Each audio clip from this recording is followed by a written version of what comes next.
Estamos no Porto de Malpica e hoxe imos visitar unha das illas máis descoñecidas de Galicia, as Sisargas.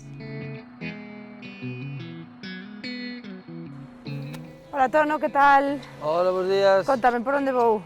Pisas aí, aquí Vale. e baixas. Dame Moi unha máis ben. se queres. Aí.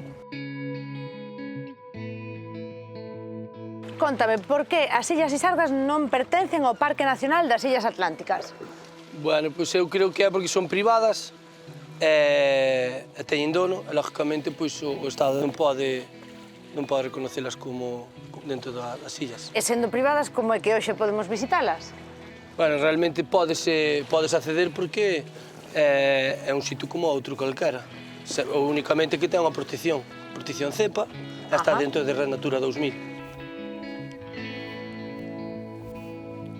Pero que vistas, Tono. Impresionantes. Dende cando levades facendo estas visitas aquí ás Illas Sisargas? Pois levamos aproximadamente 3 anos. 3 anos facendo pedir un permiso, porque realmente hai que ter un permiso para poder facer visitas guiadas ás Sisargas. Pois sí, fai sobre 3 anos. Que perfil de turista é o que visita esta contorna? Pois é un perfil de xente que lle gusta a naturaleza, que lle gusta desconectar un pouco do urbano, estar un pouco nun entorno salvaje.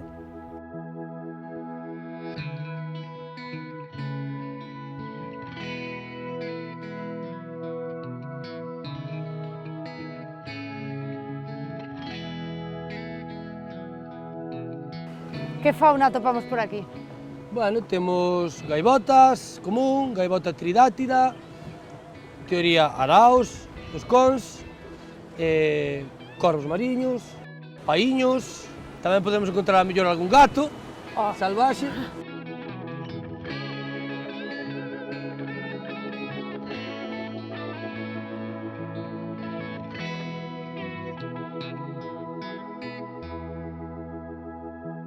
Isto era o que facían os motores, que o gazoil, que facían o vapor.